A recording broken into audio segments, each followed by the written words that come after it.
ang Turkestan Islamic Party o TIP na isang militanteng grupo ng Uyghur ay kumakailan lamang ay nagpayag ng matinding intensyon nitong palawigin ang laban nito sa bansang China kasunod ng pagkakasangkot ng mga ito sa digmaang sibil ng Syria at maraming mga ebidensya ang nakita na suportado ng China ang ginagawa ng Syria sa pagpapalaganap at pagpatay ng mga inosenteng sibilyan, lalong-lalo na sa pagbibigay ng gamit militar sa panggobyernong Assad. Ayon sa Telegraph, kumakailan lamang nang may inilabas na video ng buwan ng Disyembre na kalaunan ay kasabay ng pagbagsak ng rehimeng Syria. Ang mga mandirigmang ng TIP ay naglabas ng matinding banta para sa Beijing habang nangakong ipagpatuloy ang kanilang jihad para dito sa mga lungsod tulad ng Urumqi, Akso at Kashgar ng Xinjiang na sakop ng China. Ang grupo ay naiulat na aktibo sa Syria sa loob ng mahigit isang dekada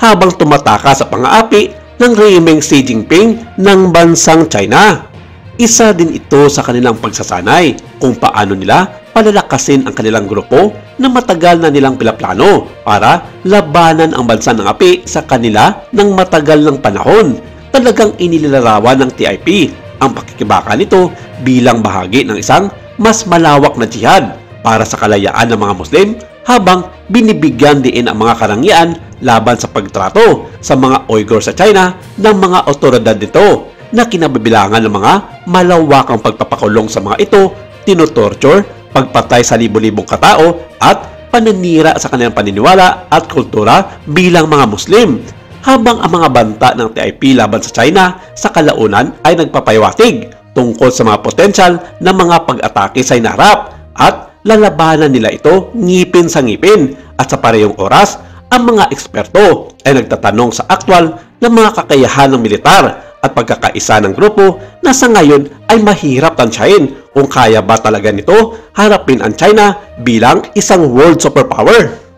Bagamat ang lakas ng militar ng China ay nagdudulot ng malaking hamon sa anumang organisadong paglaban mula sa TIP na nananatiling pangunahing nakatuon sa mga operasyon nito sa loob ng Syria habang pinapanatili ang isang matinding salaysay na anti-Chinese. Ayon sa isang defense expert, hindi sila natatakot sa banta na ito pero hindi sila magpapakampante tungkol dito dahil malaki ang posibilidad na suportahan ng mga bansa sa kanluran kasama na ang Amerika sa mga nagpaplano na guluhin ang bansang China. Binaliktad naman ito ng militanteng grupo dahil ayon sa mga ito, China mismo ang gumagawa ng kaguluhan sa mundo at sinusuportahan nito ang mga maling gawain ng mga bansa tulad na lamang ng panggobyernong Assad ng Syria at ng Russia ni Putin sa pamamagitan ng pagbibigay ng mga gamit militar sa mga ito laban sa kanilang bansa.